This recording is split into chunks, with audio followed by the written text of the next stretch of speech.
You guys are regular parents and your lives were completely turned upside down by food dyes. Most days we had a child that was just really struggling to keep his hands to himself, impulsivity, hitting and biting. It really kind of came to a head when his daycare asked us to leave. So I came across an article that suggested eliminating wheat and dairy and synthetic dyes. And within about 48 hours, we saw a child that we had only seen glimpses of. There are a lot of cancer links to a lot of the dyes. When you start looking into red 3 is crazy.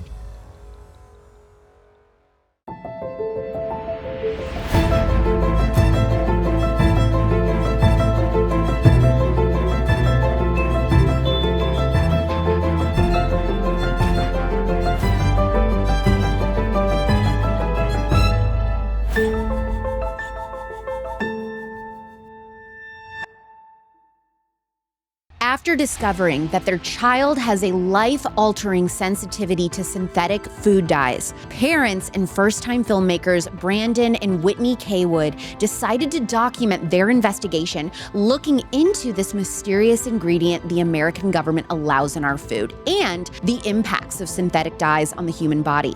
Their brand new documentary, To Die For, the documentary, follows Brandon and Whitney as they embark on a journey to meet with the world's leading synthetic dye experts, conducting in-person interviews with scientists and researchers, which ends up leading to an unexpected series of shocking stories and surprising discoveries. Their mission is to spread science-based information to the public so that those affected by synthetic dyes can begin healing and real policy change can occur for our food. You can watch this stunning multi-shot high-definition podcast on YouTube by subscribing to Real Alex Clark. Did you know that this entire podcast is funded by donations from listeners like you who believe in our mission to heal a sick culture? It's true. Support this mission with a tax-deductible donation with the link in the show notes. If you don't have it in the budget right now, no worries. A free 5-star review wherever you listen is another way to support the success of the show. Please welcome the filmmakers of To Die For, the documentary, Brandon and Whitney Cawood on Culture Apothecary. People think that artificial food dye is only in junk food, like candy, but what other common things is it hiding in that people would never think about? So it's oftentimes hidden in foods that you wouldn't expect. Like we found it in a mashed potato product, spinach wrap, vanilla icing, chocolate icing, fortune cookies, Marshmallows. And like white foods, brown foods, like it really has permeated lots of foods and not just the colorful foods. And even household products like toothpaste, right?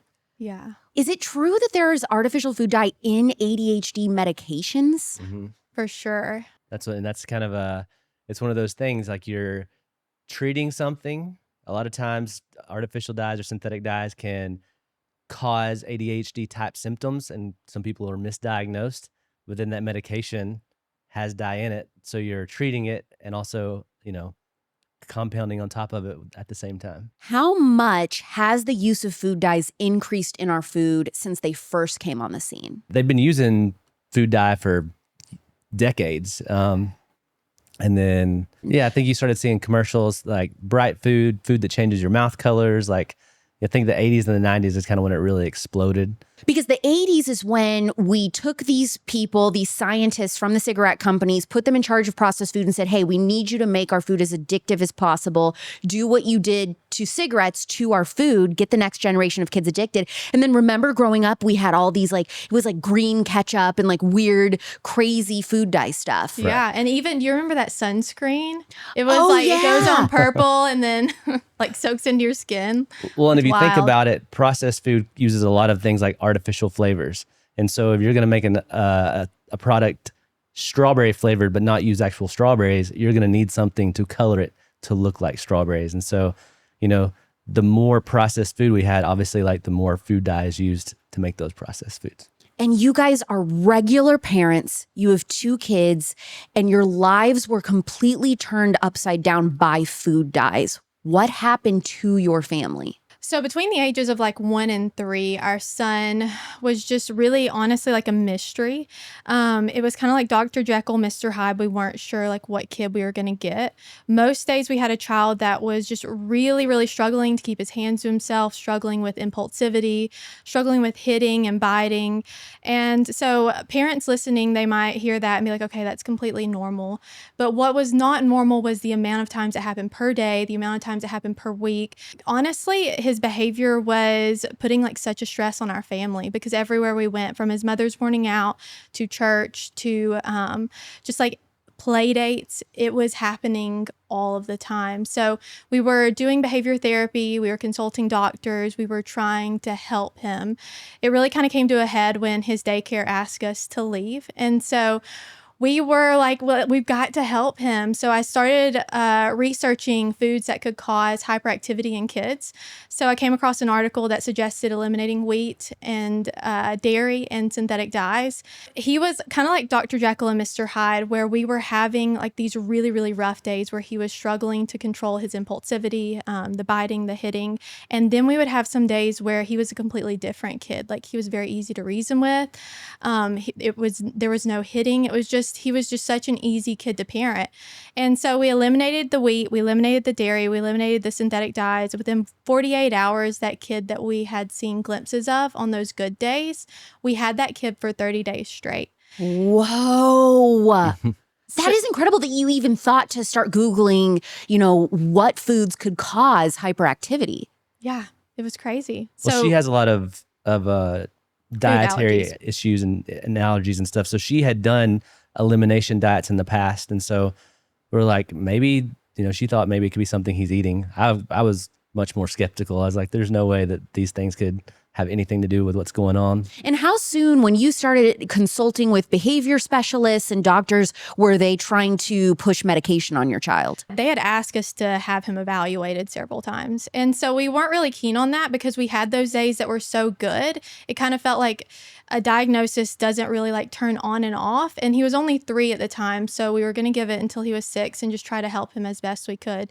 So when we reintroduced the wheat, we saw no effect. When we reintroduced the dairy, we saw no effect. But when we reintroduced synthetic dyes, within 15 minutes, the behaviors that we had been seeing came flooding back. So he went from having 30 days straight of just this child was very easy to reason with. The hitting stopped, the fits stopped. And then when we reintroduced synthetic dyes, within 15 minutes, all of that behavior came flooding back. In 15 minutes, you can notice effects in your child from food dye? Massive, yeah. And so not every child is that sensitive, but our child is. It was crazy. And Brandon was obviously a skeptic. And so when we reintroduced those foods, we were like, I mean, it was crazy. It really like won him over. Well, like it completely changed our household. We had peace that we hadn't had in months. She was really stressed out. She felt like she was failing as a mother. And so like to just take this teeny little tiny thing out of his like diet to make such a big impact was huge. How vindicated did you feel when you realized, okay, it's not me failing as a mom. I'm a great mom. It was this food the entire time. Like, was that just a huge burden lifted off your shoulders? Oh, for sure. I mean, that the way that I felt, it was like such a dark place as a mom. And then when we were able to uncover who our child really was, like this is who God made our child to be.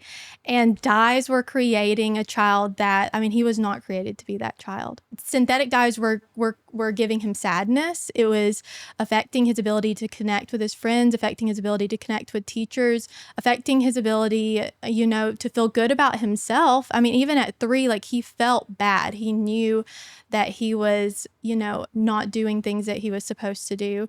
So the most surprising part about our journey is that he was not regularly getting synthetic dyes in like the sugary cereals and the sugary pastries, like on the daily. Like he was only consuming synthetic dyes from his daily allergy medicine. And so we were shocked that, when we did the elimination diet, I would assume that the wheat and the dairy would have more of an effect because he consumes that so much of that. So when we uncovered that, daily he's just getting it through his daily allergy medicine, or if he was on a prescription medication, or like the occasional birthday party, but like he was not consuming that much dye regularly to help my child go from, a child that we thought we maybe needed to homeschool for him and for other children to like, he is thriving. And when I mean thriving, like it's honestly almost like an unbelievable story. Like he's had 2 years in public school. How do you handle the food that they're served? Because even milk and stuff in public school, the cafeteria has food dyes. So what do? You just pack all his lunches? I think it's different at every school. At our school, we haven't come across a ton of dyes in the lunchroom, but that's great. It does creep in at breakfast. Like lunch is not as big of a deal at our school, but breakfast, it does creep in. So we pack lunch. We send birthday swaps. So I send frozen cupcakes that are dye-free that we make together. So it's just a sweet moment with us. And we send that, and they keep it in the freezer. And then we also send like chip swaps or like whatever they have at birthday parties. So the teachers keep us in the loop. We send his lunch every day. Honestly, for us, the school has not been an issue. Our school has been on board. Even our school board is, working to try to minimize the amount of dyes in our school. So for us, our school board has been on board and our school system's been on board. But I have heard horror stories about certain schools and about how dyes have really permeated even like lunch, like the spaghettis, the pizzas, the fruit. And so we know that it's there. Yeah, even fruit cups. Even fruit cups could have artificial dye. Yeah. Could you share one of the hardest days that you experienced in the thick of this? I would say probably the day that his school first told us that there was an issue. Like we weren't super aware that he was having the issues he was at school until they brought it up. And so to find out that, kids aren't wanting to play with him and that, that he's having issues, that was really hard. It's hard to hear that kind of stuff about your kid because, you see the best in them and like you see their potential. And so you never want your kid to struggle like that. So how can you be sure that it was artificial dyes and not something else? Because there might be some people that are like, that's insane. It could have been anything else that was aggravating his behavior. Yeah. So something we've noticed is, or something that has kind of been affirming to us is we'll have days like Halloween where we will go trick-or-treating, we'll do all the things, and then we will let him consume way more sugar and way more like processed foods than we normally would. And like he's completely normal. And if he consumes just a small amount of dyes, like we had an incident where this was before I knew that dyes could be in like white foods and brown foods. And so wait, artificial food dye can be in white food and brown food? Yeah, like marshmallows or some chocolates. Most chocolate is dye-free, but there are some chocolates that have dyes. There's a muffin mix that we have that it's like a strawberry and blueberry muffins. We bought it when we were shooting the film, and like the little actual berries like aren't actually made of fruit. Or are they berries? Like what are they? So a good example of how I know it's a dye. So we have dye-free marshmallows, and like the ingredients are exactly the same as the marshmallows that have dyes. But we had an incident where he consumed one mini marshmallow, and this was before I knew that white foods could have dye in it. And so he ate one mini marshmallow, and I immediately flipped it over and I looked at the ingredients and I was like, blue one? Why would there be a dye in this? And so like I didn't tell his teacher, and it would be over 24 hours later. So I just sent him to school, and the teacher met me outside on that day, and she was like, we've never had a day like this. He was defiant. He was throwing things. He was throwing toys. He was one marshmallow, one mini marshmallow. And then to contrast that, I mean, we are avid campers. I love being outside, and something that we do is we obviously do s'mores when we're camping, and so we consume marshmallows, and it has almost the exact same ingredients other than the blue one, and there's no effect there. So for us, it's pretty obvious. And the fact that we have had so many people reach out to us and so many people that have had the same experience, that's pretty affirming for us. So when in this journey did you decide we should make a freaking documentary to film our journey and investigate artificial food dyes in America? I started becoming really like obsessed with what's going on in the brain. I was digging into research. I was trying to figure it out. My degree is in education, so I did not have a lot of background knowledge about, the biology of what's happening. So I was really confused. Even reading the abstract of this research, I was confused, and I wanted to speak to researchers and ask the questions that I had to try to figure out, like, what is going on? Like, why is this even a thing? Once I started considering reaching out to researchers, I asked Brandon if he would document our journey, because we really feel like God has given us the talents, the ability to create a film that could get this information out. And there's so many people that have the same questions. So we, obviously it took some convincing, but here we are. And how long was the filming process? We've been working on it for about 2 years, and we just finished up like the final edit. So I think what was really shocking to me watching the movie was we know that synthetic dyes have been proven to have really alarming neurological impacts. I did not realize until your film how harmful they are to the body. Could you talk about that? there's a lot of studies that show that they are, like you said, hyperactivity, sleeplessness, restlessness. I think probably one of the most concerning things is there are a lot of cancer links to a lot of the different dyes.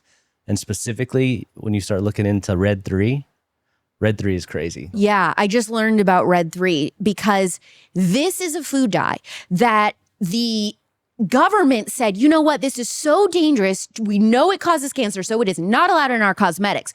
But it's totally fine. We're just going to keep putting it in our food. What is going on with that? How can the government say, we know that this causes cancer, not allowed in makeup, but it's okay to eat it? Well, what's even crazier about that is the studies that they did to come to that conclusion came from feeding it to animals.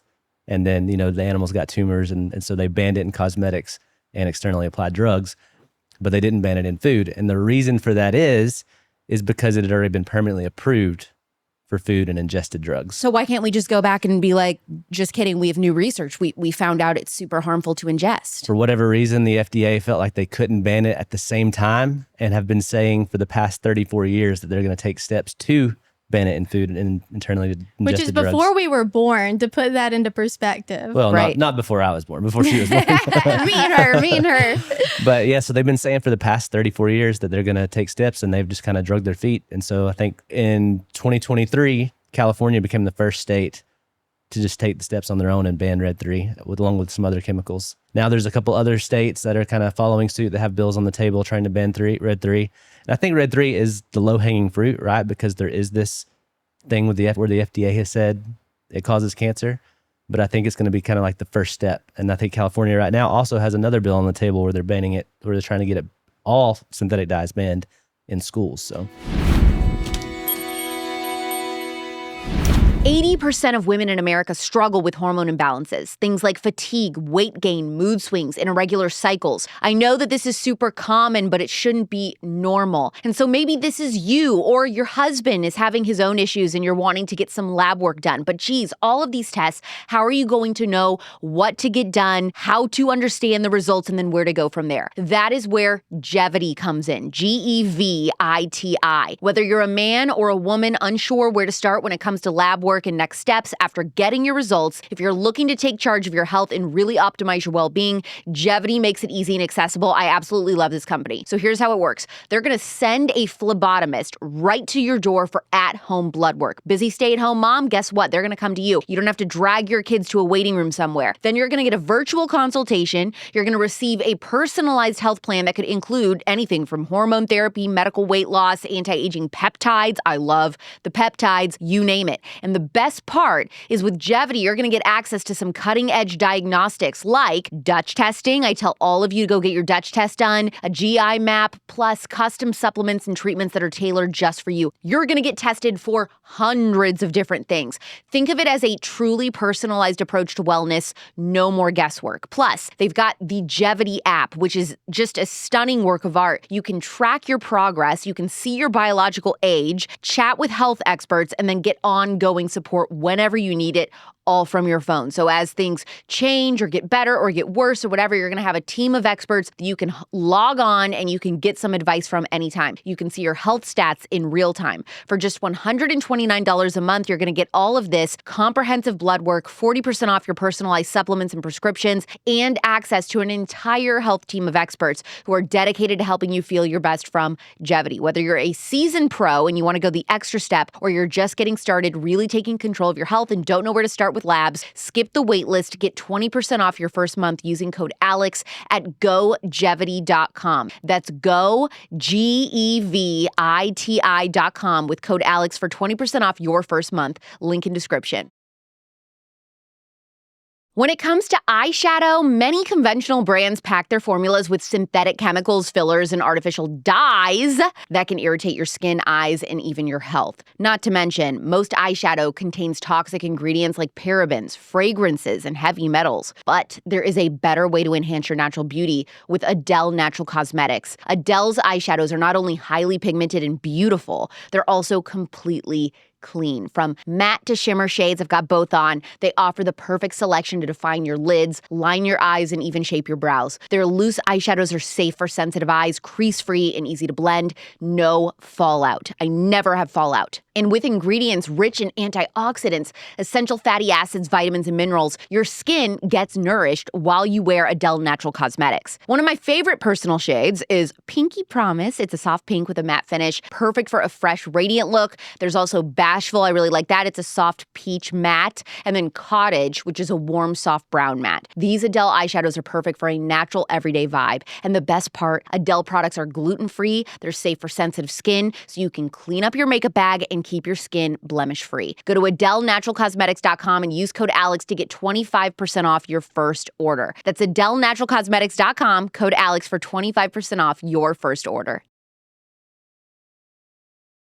Girls' night out and it's the usual. Dinner, drinks, chips, salsa, scary, spooky, crazy, hilarious. But wait, I've learned my lesson. You know those greasy chips fried in industrial seed oils? The ones that leave you feeling bloated, inflamed, and sluggish? Yeah, I used to eat those too. But now I bring my own Masa chips. These chips are made with 100% organic corn and fried in grass-fed beef tallow, not inflammatory seed oils. Unlike those conventional restaurant chips that are packed with omega-6 fatty acids from oils like sunflower or corn oil, which can throw off your body's balance, Masa chips keep you feeling light and energized. You see, too many omega-6 fats from processed oils can cause chronic inflammation, increase oxidative stress, and even mess with your metabolism. You think, I'm going to go meet with the girls, have chips and salsa, I'm going to de-stress after my crazy work week. No, if you're eating seed oils, you're probably just getting more stressed. But Masa chips, they're free from those harmful oils and instead made with healthy, sustainable grass-fed beef tallow, a healthy fat that's rich in vitamins A, D, E, and K2, which can help fight inflammation and support healthy cells. So next time you're out for chips and salsa,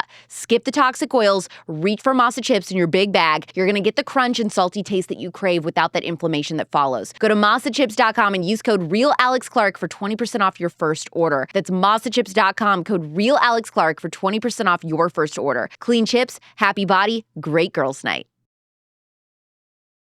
If you're like me, you want to feel your best, whether it's for peak performance at the gym, radiant skin that actually glows, or just keeping your immune system strong. But what if I told you there's a natural superpower that's been around for centuries, and it's the first food of life? That is right. Cowboy Colostrum. So I've been adding it to my morning smoothie every single day. I am hooked. I've never felt more confident in my natural beauty. My hair is thriving, my skin is clearer, and I feel energized without crashing. I also travel a lot for my job, which is not great for my immune system. Cowboy Colostrum is packed with natural ingredients that help boost immunity, support gut health, and even promote healthy hair growth. Plus, it's rich in vital nutrients like vitamins A, D, E, and K2, which work wonders for your skin. Unlike conventional supplements, Cowboy Colostrum is crafted from full-fat, grass-fed, first milking bovine colostrum, the purest, most bioavailable form. So it's free from fillers, harsh chemicals. It's just nature's first food, designed to nourish your body from the inside out. They also make sure that the baby cows get what they need first, and then they only take the surplus. I love the unflavored version, and my BFF loves the vanilla. If you're looking for that all-natural boost to your health, this is it. They also have some of my favorite packaging ever, so it's very aesthetic and very cute. That's just a bonus. Head over to cowboycolostrum.com and use my code ALEX for 10% off your first order. That's cowboycolostrum.com and use code ALEX for 10% off today.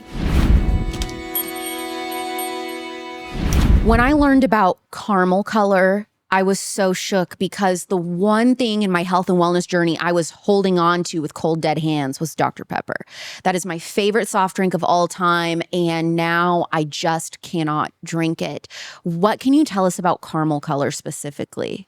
So we've actually focused more on like the 9 synthetic dyes that have been approved. Okay. Caramel color is a little bit different. I did have that question with researchers, and what the conclusion that they came to is that caramel color can be made in very different ways, and some of them can be cancer causing. Right. So I avoid them unless it's organic, because the way it's made organically is very different than the way it's made synthetically. So Okay, that's good to know that if it says organic caramel color, that's not as bad. I think one thing that would really shock Americans is the lack of testing that goes into additives that are added to our food. You would think like, oh my gosh, that it must go through all these tests and experiments before it's added. But how much testing is really going on with things that are being added to our food? Companies can do their own research, say that this food or this additive falls under the generally recognized as safe protocols, and it can go straight to the market, and the FDA doesn't have to look at it or anything like that.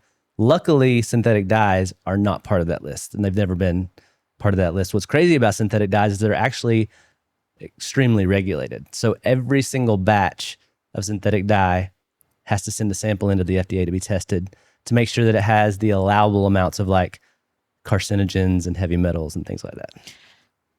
the allowable amounts. That's what I'm stuck on.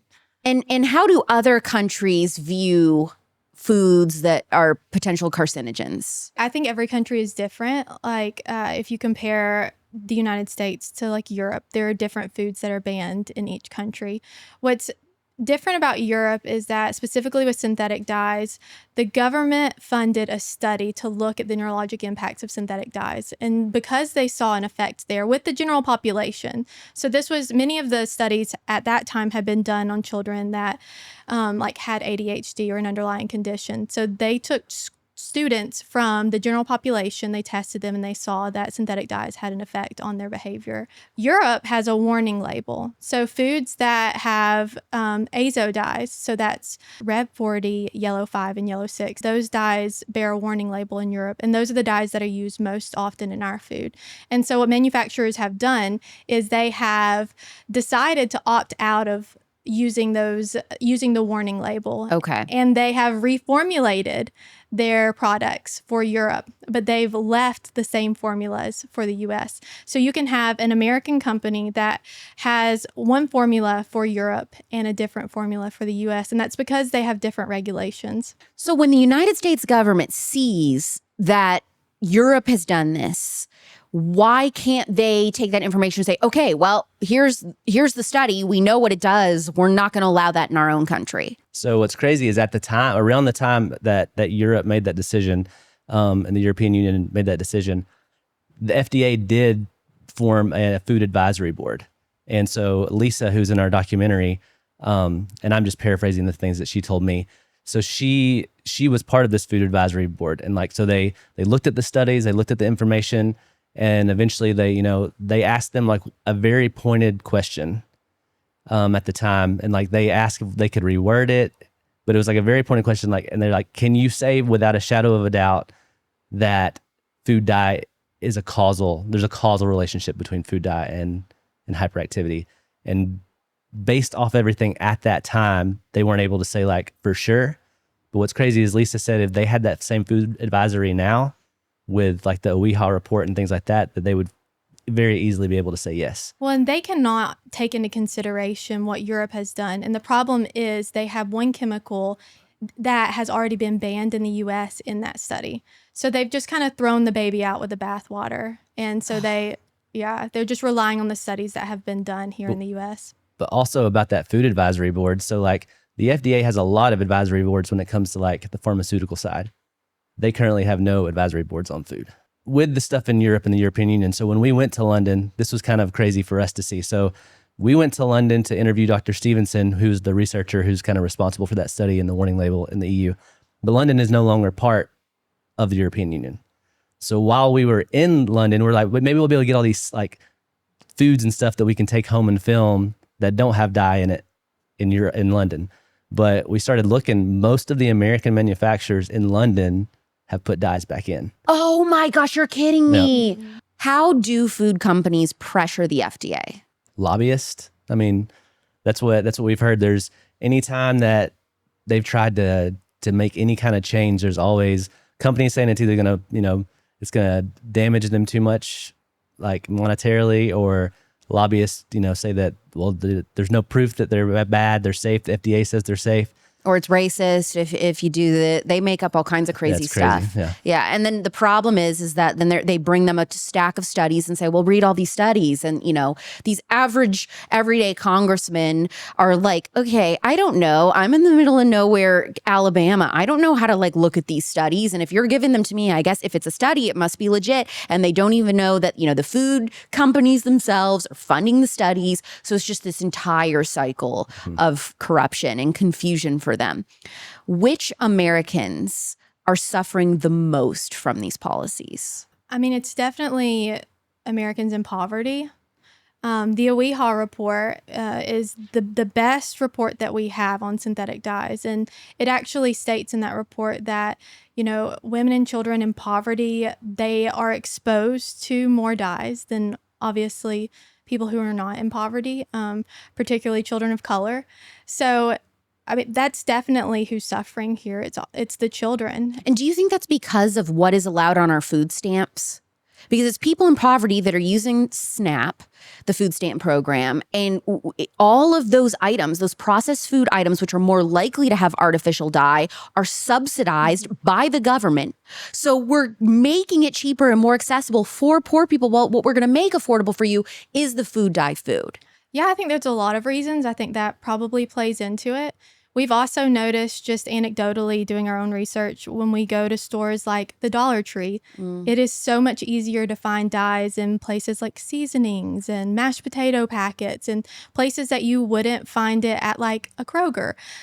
So that has been shocking to us. But also you have children that if they are in an inner city school, and so they have a government funded program, and they oftentimes, most of the food that they consume are foods that they eat at school. So if you have a breakfast that's an option that has dyes, you can't say no to that. Like, you need to eat. Obviously, a child needs to be fed. So I think there's less options.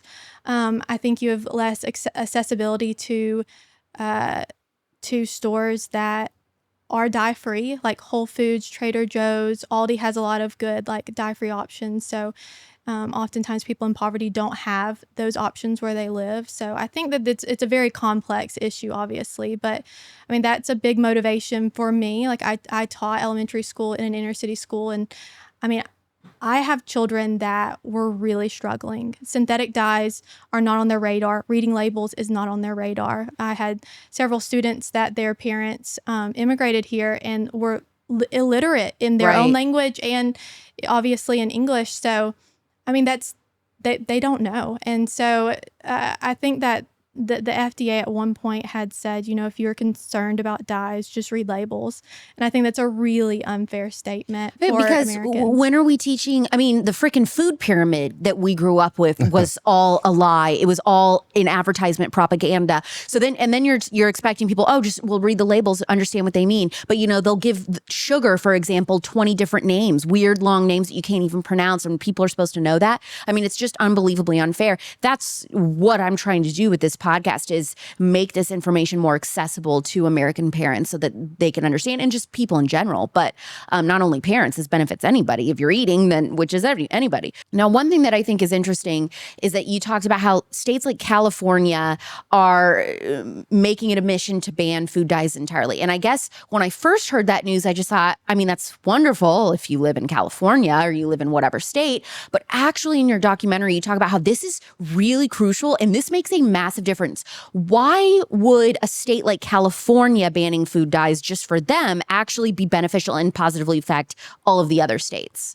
Well, if you look at the economy, California has a very big economy, and it's said that if California were its own country, that it would be the 5th largest economy in the world. So it's about 11% of the U.S. population. So if you look at that, if a company has to make a version of their food just for California, are they going to make that version and sell California version there and sell something else everywhere else, I mean, they can, it's possible, but most likely they're going to change their formula and change it for the whole country. Why would they want to have one version just for California and one version for everywhere else? So I think the hope is like, if this happens in California, even if the other states don't necessarily do the exact same thing, some companies are going to start taking it out. And we've actually already seen it. I think Pediasure has now officially like taken Red 3 out of Pediasure. Pediasure had food dye. Yeah, Red 3. And that's doctors are going to tell parents to give that to your kids. We have a Facebook group that we run,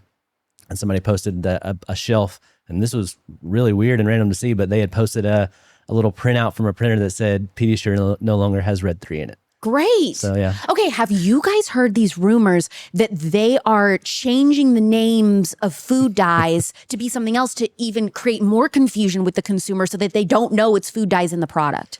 So we have seen that, and we have reached out to our sources, and we don't think that's factual. Okay. So like the names that they're saying they're changing to, those are names, alternative names of these dyes. So it's not new. It's not new. So those a lot of those names are used in other countries, like the Allura Red and the Sunset Yellow and things like that. Those have been around for a long time, and they're used in other countries. The FDA requires, if it's manufactured in America, that it has to have that the color and the number system. So like Red 40, Yellow 5. Okay, so it's kind of like internet. They're kind of getting it warped, and so we don't need to be super scared and alarmed. I think that's good. Some good news finally. We never give good news unless there's something happening under the surface that we don't know about. And I feel like the people that have been working with our film, it would be something on their radar. Yeah. Okay, great. Well, that's good then. I mean, I was worried about that. But yeah, it's popped up everywhere. We run that Facebook page, and so we haven't but there's like tons of them posting every single day. So it's crazy. What's the name of your Facebook group? So it's Dye-Free Family Swaps, Recipes, and Resources. Let's talk about something we all deal with that time of the month. Well, us women anyway. We've all been there, out and about when you realize you're not prepared for your period. But Garnuu is here to change the game with their 100% organic cotton tampons, pads, panty liners. They are a perfect clean solution for your period on the go. I don't know about you, but I am done with those conventional tampons and pads filled with pesticides, chlorine, and synthetic fragrances. Cramps are bad enough. We don't need to be making them worse. It's 2025. There is no reason we should be putting all that junk in our bodies. Garnuu's organic tampons and pads are free from toxic chemicals, chlorine, bleach, and rayon. They're made with certified organic cotton. They have a BPA-free applicator, safe for your body and kind to the environment. Whether you're headed to work, running errands, or enjoying a weekend getaway, Garnuu's clean, eco-friendly products are perfect for slipping into your purse, gym bag, or backpack. With tampons, liners, and pads that are ultra absorbent, comfortable, and totally irritation-free, you're never going to have to worry about being caught off guard again. Plus, by supporting Garnuu, you're also helping end human trafficking. Each purchase helps women in Nepal escape the cycle of sex trafficking. So, build your own period on the go kit with Garnuu, Garnuu, and enjoy your period without all the stress and added chemicals. Visit Garnuu.com and use code ALEX for 15% off your order. That's Garnuu.com, code ALEX for 15% off. Let's talk about something we all use but don't think enough about, deodorant. Did you know that most conventional deodorants are packed with toxic ingredients like aluminum, parabens, and artificial fragrances? These chemicals don't just sit on your skin, they're absorbed into your body, and they can have serious health consequences. It's really scary, right? Well, I've personally had my fair share of irritation from deodorants that just don't get it right, but then I found Zebra deodorant, and it completely changed the game. Zebra is one of the cleanest deodorants on the market. It's paraben-free, aluminum-free, and fragrance-free, with no nasty chemicals that could irritate your skin or mess with your hormones. But here's the best part. Zebra offers a baking soda-free formula, which is a total game changer for those of us who are super sensitive to it. I am. So, baking soda, it could work for you, and that's fine. It's not bad. It's just some people, it doesn't, sit on their skin well. It can cause redness or itching and discomfort. Well, Zebra has you covered with a gentle but powerful option that works without the irritation. And unlike most natural deodorants that leave you feeling sticky, Zebra's deodorant goes on very smooth, keeps you fresh. It won't leave any embarrassing white streaks. It's just pure, clean protection for all skin types. So if you're ready to toss those toxic deodorants and switch to something safe and effective, Zebra is your answer. Head to yayzebra.com and get 10% off your order. That's yayzebra.com and use code ALEX for 10% off today. What are your top tips for people shopping at the grocery store on how to avoid artificial dye? I mean, you have to learn how to read a label. And so just memorizing what the dyes are is obviously important, but you look for a color and a number like red 40, yellow 5, yellow 6. It's usually located kind of at the bottom of the ingredients. So I always start at the bottom and then go up. And so I just think reading labels is the most important thing you can do. As a rule of thumb, anything that's organic cannot have synthetic dyes. Synthetic dyes are synthetically made, therefore they cannot be organic. So I would say that would be my biggest tip, is just to learn how to read labels and then to find swaps that you love, because there's a swap for nearly everything. For snack items that kids love, like they love fruit roll-ups and things like that. What are some brands that you really like that are dye-free? I really love Trader Joe's brand. Okay. Not everyone has a Trader Joe's. But Trader Joe, like, their food does not have dye in it. So like you can go into Trader Joe confidently shop, your kids can pick out candy. Well, they do have seed oils, so that's another thing. But that's But good yeah, to know about dye go, dyes. That's good to know about dyes. Are there any other just snack brands that you're like, I really like them? I mean, a lot of families love like Annie's. Annie's is a good one. Simple Mills. Simple Mills. Whole Foods. I love Whole Foods. They're dye free. They're like their in-house brand, that 365 brand or whatever. Mm-hmm. How likely is it that Americans will see artificial food dye completely banned within our lifetime? In America, I don't know that it's going to be a full ban. I think it'd be more likely that we would follow Europe and have a warning label, which would, do a lot to protect Americans. I do think that synthetic dyes that are known to be carcinogenic or synthetic dyes that are known to be genotoxic, I think they have a better case to have them completely banned. So I think something that a lot of people who are looking into synthetic dyes may not come across is that some of these dyes can be genotoxic. So if a chemical or an additive is genotoxic, that means that it can damage the DNA, which can lead to a tumor, or it can lead to damage that can be passed from mother to child. So say your child is consuming a synthetic dye that's genotoxic, it could damage their DNA and then could affect them, but then also could be passed to their child. So that part to me was really shocking, because a lot of families, they say, okay, well, my child doesn't. I haven't noticed a neurologic reaction. But really, none of us should be consuming synthetic dyes daily, especially.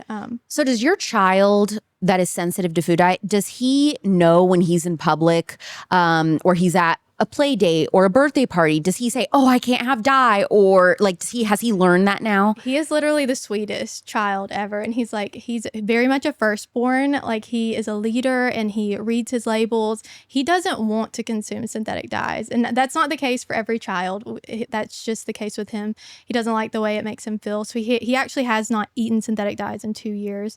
But yeah, he reads his own labels and he always asks, and he's his own best advocate. We have a great story that I think Whitney should share when we were teaching him about stranger danger. Okay, so we have 2 children. So I have one child that is 2 years younger than Atreyu, Aslan, and we were going to the park, and I was trying to teach him about stranger danger because I had to kind of stick with my little one more. So I was teaching him, what to do and what not to do if somebody approaches you and comes to talk to you. And so I asked him, I was like, okay, Atreyu, like, what would you do if someone came up to you and said, like, I have a puppy and some candy in the car, like, you want to come see it? And he said, does it have food dye in it? That'll keep him away. And I was like, no, yes, but no. Like, it was so cute. That is so precious and so adorable. Oh my gosh. I didn't know either. I thought it was interesting and really helpful. You interview a lot of other families who have experienced negative effects on their child's behavior because of synthetic food dye. And one common thing that the people that you interviewed kept saying was that their kids, little kids would describe, they go, oh, mommy, my brain is buzzing. My brain is buzzing. Or my brain is fuzzy or things like that. Like they feel it, like it's cooking their brains. And I thought that was an interesting thing, that maybe if your child ever says that, oh, mom, my brain is buzzing or things like that, like maybe they have an adverse reaction to food dye. It's possible for sure. I feel like, and I think a running theme is like, they just didn't, a lot of times they didn't feel comfortable. It's like just a feeling inside them that they didn't feel comfortable in their own body, whether it was like their clothes. Some people had like problems with like scratching themselves, and it's, that did seem to be a common theme. And I think in our film, we are interviewing, like Whitney said, Atreyu. His reaction isn't like the norm. So everything's like a spectrum. So like everybody's on this spectrum where some people might ingest food dyes and it might affect them, but it affects them so little that you don't notice. And then did you speak to people that had kids with autism and food dyes it affects autism, or do you know anything about that? In our group, we have encountered that a lot, but not in that actual documentary. What have you heard about families that end up getting rid of food dyes for kids with autism and how their symptoms do? So just anecdotally, families have come to us and said they've eliminated dyes in their child with ADHD, autism, even Tourette syndrome. Just anecdotally, they have said removing dyes has helped with this area. So we know there's been so many studies that have, shown that it can make hyperactivity, aggression, sleeplessness, things like that worse. But these other aspects have not really been studied. So it's my personal opinion that there are probably a lot of areas that this is affecting, like our mind and our brain, that we just haven't delve into. But the families that we've talked to, we've had several families that have reached out and said, yes, my child with autism reacted in this way. And so for a lot of families, like Brandon said, it's a sliding scale. And so if your child is already here in kind of the danger zone, adding synthetic dyes is going to push them even more.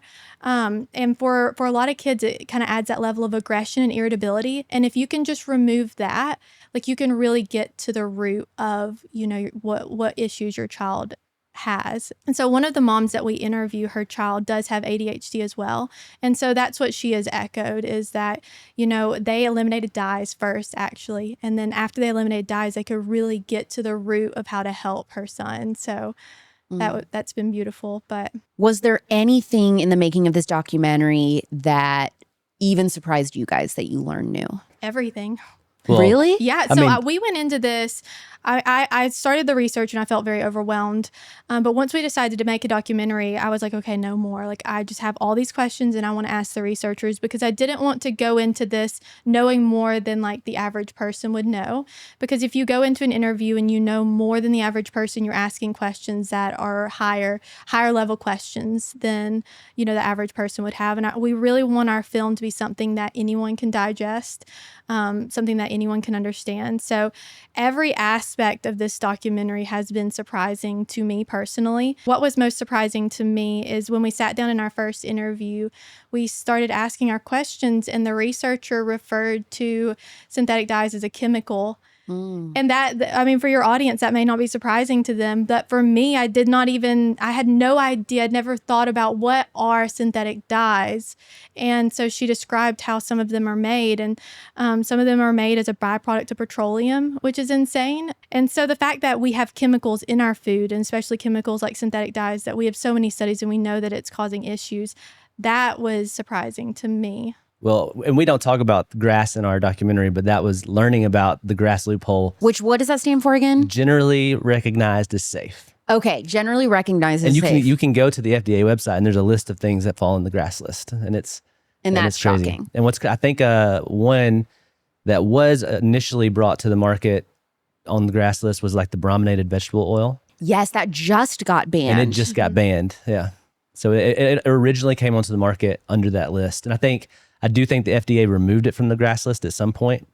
And then the California, the ban that banned Red 3, that was also on there for California. And I think that caused it to be looked at again. I always just, and this is really what started me on this journey in the first place of investigating what's allowed in our food. But I always go back to people that are skeptical and they think oh my gosh, you guys are woo-woo weirdos, because I get that all the time. This is insane. It's just food, And I'm like, okay, you know what else? Doctors were saying cigarettes were safe. They also said Oxycontin was not addictive. We have a history of the FDA and our government approving things that are so damaging and harmful to our health when it comes to our food products or other, chemicals or things allowed in personal care products.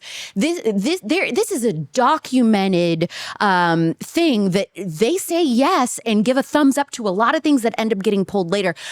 Trans fats. Also another thing, now they make sure on every label says no trans fats in this. Well, that was allowed at one point. And then everybody started dropping dead from heart attacks. So everybody's like, well, the FDA says that they're safe. Like you're saying, there's this history of them of something being labeled as safe, and then years later, oh, we were wrong, let's ban it. So like, I don't think you can't just look at a government agency and say, well, they say it's safe, we should be able to eat it. Yeah. By the way, the rule of thumb on this podcast is that you never look at the government and trust everything they say is good. If the government says we're here to help, then you turn the other way, you slam the door, because it's basically never the case. So what are the steps a parent can take today to determine if food dyes are causing bad behavior in their children? The best way to determine if your child is having a neurologic reaction to synthetic dyes would be to obviously eliminate all the synthetic dyes. So I would go through your pantry, go through your refrigerator. Even seasoning. Check that. Yeah. Like every single item in your house, basically. There's checked. a lot of lemon pepper seasoning that have yellow dyes in it. So Okay, see, I didn't even know that. And check the toothpaste and floss, maybe, I don't know, colored floss, possibly. Yeah, and even like the toothpaste. I mean, if you eliminate it in food, you're going to see like a massive a change if your child is reactive. I mean, there's two ways you can do it. What we did is we went through everything. We really didn't find it in very many things, but our intention was to throw out everything that had synthetic dyes. But you could also do it slowly, and as you run out, you can find swaps that are similar to what your children and what you already love. But just eliminate it. I would say give it 30 days, and I would keep a journal and see how your child's doing. Honestly, I would say feel good and then keep moving forward. But if you wanted to test it like we did, you can test it.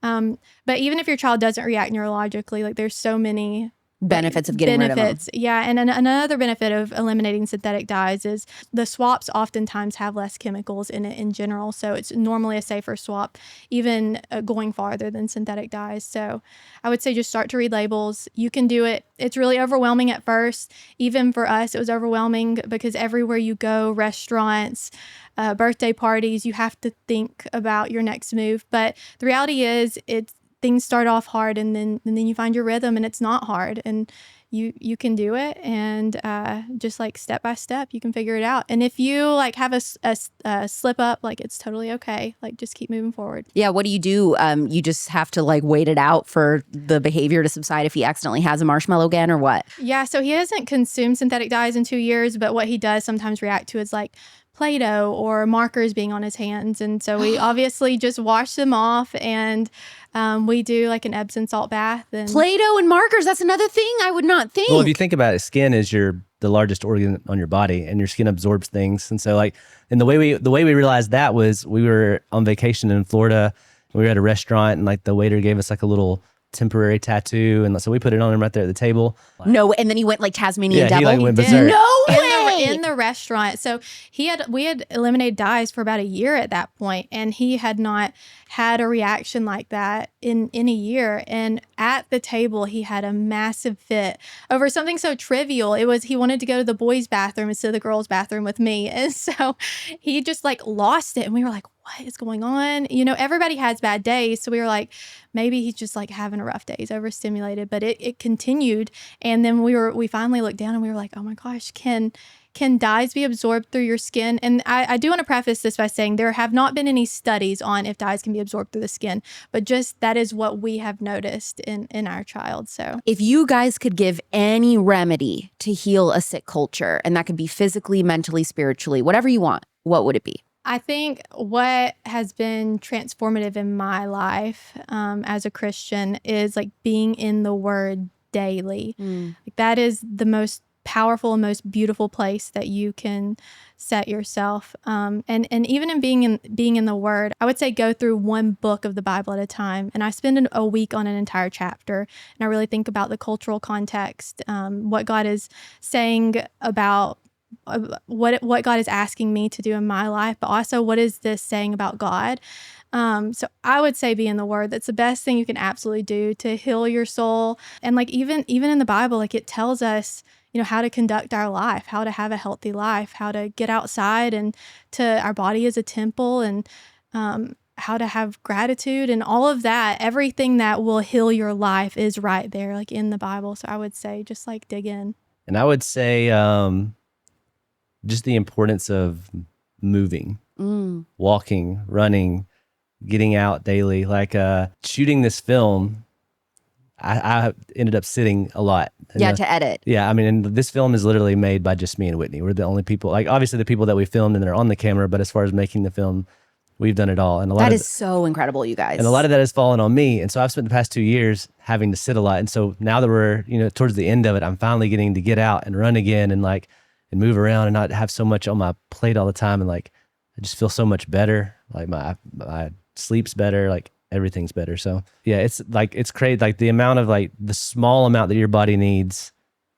If you get out and walk every day for 30 minutes, how much that can add to your life. How can people watch your movie and follow you for more info on artificial dyes? So if you go to our website, To Die For The Documentary, and that's DYE, To Die For The Documentary.com, you can see there'll be links to all the platforms that we're on, and hopefully we're on one that you like to watch. And also we have resources and things on the website that you can use that will help you with eliminating dyes, with writing politicians, with writing your school boards, all that sort of stuff. So that's all at todieforthedocumentary.com. Is there a way for us to change laws and make sure that our state bans artificial dye just like California did? When we started making the film, our main driving factor was the fact that we don't think that this information is well known. Like people just don't know about the impacts of synthetic dyes. There's like Pop-Tarts, right? They have a Simply version and a regular version. I don't think you can buy the Simply version anymore in the stores. I think that's what they send to schools and stuff. But then also like Fruit by the Foot. The only place that we've ever seen that you can buy dye-free Fruit by the Foot is at Costco. But on that packaging, they highlight it. They praise it. They praise that there's no artificial dyes, that there's no it's so weird that they're. Well, you know what I bet it is? I bet shoppers said to Costco, I don't want this product in your store.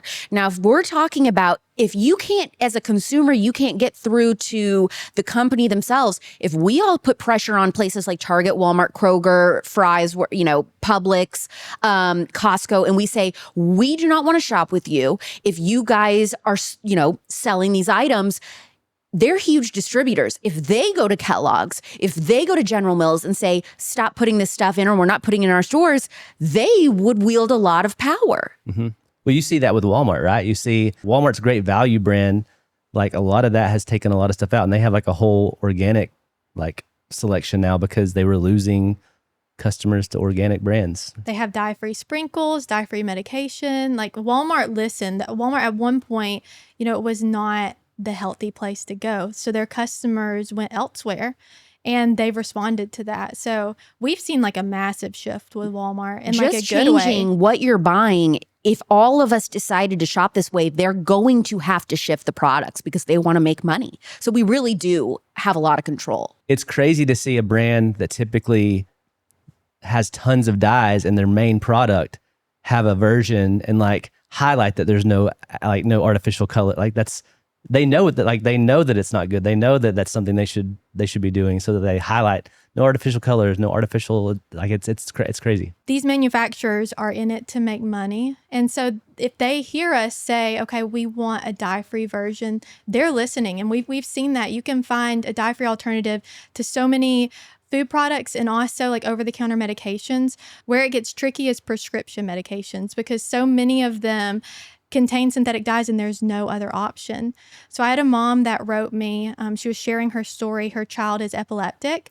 And so she actually has an allergy to Red 40. So she either breaks out in hives or her throat swells, something like that. Like it's a true allergy. So she could not take this medication. The only other option had Red 3. We know it's so bad for our health. And then we know that it causes tumors in animals. And so she's taking it every single day. But she can't not take her epilepsy medication. Epilepsy is something that you have to be medicated for. And so I think that's where it gets really tricky. Wow, that's terrible. Okay, so there's a lot of work we got to do. We got to make sure that the pharmaceutical companies also are not including these dyes. And so our goal with the film was, let's get this information in front of the general public, because I think what's going to cause change are enough people saying, we don't want this in our food, writing their senators, writing their legislators, and reaching out to companies, because why would companies eliminate dyes if nobody's asking them to? We've seen in the past, with tricks in like the 2015, 2016, they did take dyes out. People were saying, they were hearing a lot about healthier options and things like that. And there was some backlash on the internet with people talking about how they were ruining their childhood and all this crazy stuff. And they put the dyes back in. So like, if enough people make enough noise, maybe something's done, but they can always put it back in. Mm-hmm. If they see their profits starting to drop, then what we have changed is the artificial color. Let's put it back in. Whereas if we can get laws, warning labels or bans, then it's gone for good. So writing the companies is important, but I think the most important thing is to we gotta talk to our legislators.